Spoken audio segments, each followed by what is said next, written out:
Meu nome então é Ricardo Gudo, eu sou aqui professor da Faculdade de Engenharia Elétrica e de Computação da Unicamp e trabalho basicamente com pesquisa na área aí de inteligência artificial, tendo aí uma fronteira grande aí com a área de ciências cognitivas, né, a área de semiótica, alguma coisa da neurociência também. E a proposta é a gente falar um pouquinho aqui sobre a fronteira entre ciência e arte. E o tema que eu, de certa forma, selecionei aqui para estar falando hoje é o tema da criatividade computacional. Essa questão é uma questão que, do ponto de vista filosófico, ela vem até de questões históricas, né? Até na filmografia, né? Muitos filmes, por exemplo, tentavam abordar essa questão. Será que a tecnologia pode ser criativa, ou será que os computadores foram feitos para serem programados e só podem estar ali atuando da maneira como eles foram previamente programados? E a gente começa a ver o quê? Que de uns tempos para cá essa visão ela mudou bastante. Quer dizer, a gente deixou de trabalhar esse conceito de que não, o computador precisa atuar somente como programado, e passamos para um novo conceito, é possível você gerar criatividade genuína por meio de equipamentos e dispositivos computacionais, né? Então começaram a surgir tecnologias como, por exemplo, a computação com emoções, né? A computação evolutiva, a consciência artificial, a computação cognitiva e outras áreas aí que começaram a mostrar um novo viés de como que o computador poderia ser usado de uma maneira um pouco diferente do que uma máquina de calcular mais sofisticada. Vou parar para pensar, bom, afinal de contas, o que é a criatividade? Você criar algo novo, isso é ser criativo? Quer dizer, tudo que é novo é criativo, né? Ou de repente o lixo novo também é criativo? De repente não é, né? Então, na verdade, criatividade, de uma certa forma, se distingue do conceito de geratividade. Não basta eu gerar algo novo para aquilo ser criativo, precisa algo mais, precisa de um ponto mais, né? Mas, por outro lado, o gerar faz parte da criatividade, né? Nós vamos ver que uma das questões que são fundamentais, inclusive para a gente poder enxergar dentro da computação como que as máquinas podem ser criativas, é esse fenômeno da aleatoriedade, né? A gente sabe que a aleatoriedade ela não existe de fato em computação de maneira estrita, mas ela pode ser simulada. Então nós temos o conceito aí de pseudo-aleatoriedade, a geração de números pseudo-aleatórios, que em tudo se comportam como se fossem aleatórios, só que eles não são, eles são uma sequência determinística, né? Essa aleatoriedade, no entanto, ela existe porque você tem ali a criação de uma semente, né, na hora que você está no processo de geração dos números pseudo-aleatórios, e nessa semente você normalmente usa o quê? O instante em que o indivíduo inicia o programa. Isso é sempre aleatório, você não vai estar com o cronômetro, então você vai entrar certinho aqui, não. Você inicia o programa, aí o sistema vai lá e pega em que milissegundo da sua escala de tempo aquilo lá começou. E essa é a semente aleatória que a partir daí o gerador de números aleatórios consegue gerar então essa aleatoriedade, né? Mas a gente falou só aleatoriedade não é suficiente, né? Precisa de algo mais. Vamos tentar entender o que é esse algo mais. Para isso eu vou precisar trazer alguns conceitos que vêm da semiótica. A semiótica é o estudo dos processos de significação e comunicação. Eles foram iniciados aí por vários autores, principalmente agora no começo do século XX, e um dos principais filósofos que criou e de certa forma iniciou os trabalhos na área de semiótica foi Charles Sanders Peirce. E Peirce tem uma filosofia muito diferente de outras propostas filosóficas que vieram antes dele. E o que nos interessa de Peirce é um conceito que, de certa forma, orienta todo o trabalho da semiótica, que é o conceito de primeiridade, secundidade e terceiridade. São conceitos complicados, não são só fáceis de compreender, mas de uma maneira muito sumarizada, vou tentar explicar aquilo que nos interessa com relação a isso. Primeiridade estaria dizendo o seguinte: são aquelas coisas que acontecem na natureza, os fenômenos da natureza, que não dependem de alguma coisa anterior. Portanto, eles são primeiros. Então a ideia de primeiridade está ligada com originalidade, está ligada com criatividade, está ligada com aleatoriedade, tá certo? Então nós vamos, de uma certa forma, simplificar o conceito de Peirce de primeiridade como sendo aleatoriedade, né?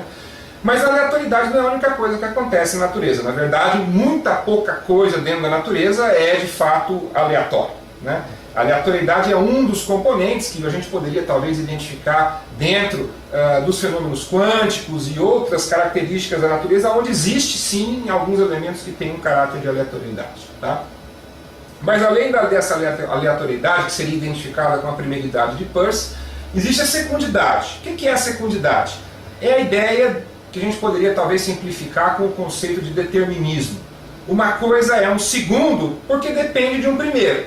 Então, ela é o quê? Uma determinação desse primeiro que é necessário para que ela possa acontecer, né?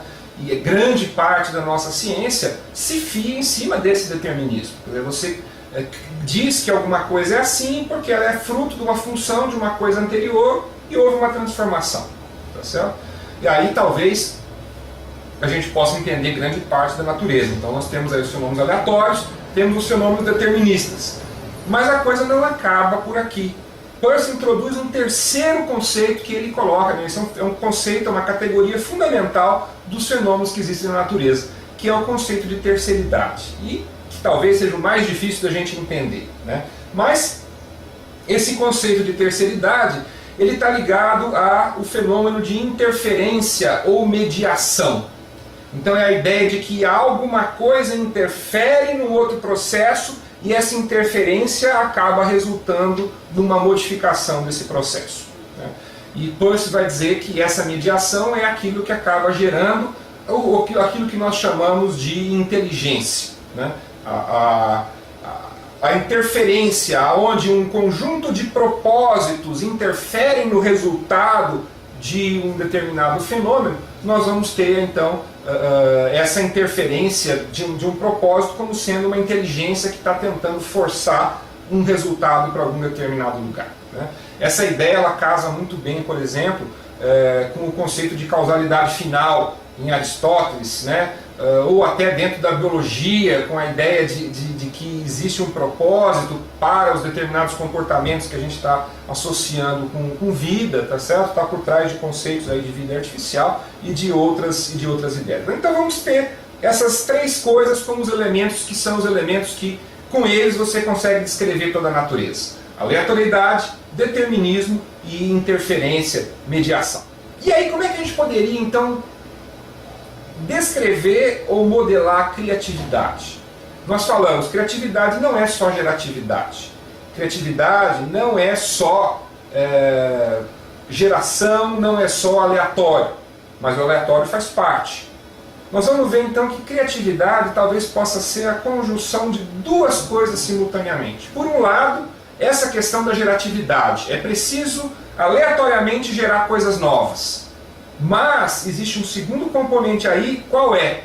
Que é a ideia da interferência, a ideia da avaliação, que é aquela terceiridade de Peirce, tá certo? Então, você ao mesmo tempo gera um monte de coisa, e aí você entra com um critério de avaliação, onde você, dentre aquelas coisas geradas, separa aquilo que é interessante e descarta aquilo que não é interessante, tá certo? Então, criatividade seria isso: você gerar muitas coisas e ter um critério de avaliação para você poder separar aquilo que é o mais interessante. E aí que é interessante porque a gente liga isso com o conceito de inteligência.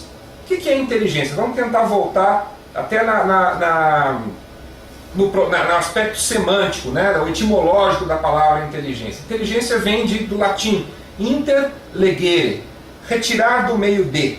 Ou seja, você dentro daquele monte de coisas, você é capaz de escolher ou selecionar aquilo que é importante e descartar o resto. Isso é inteligência, pelo menos do ponto de vista etimológico, né?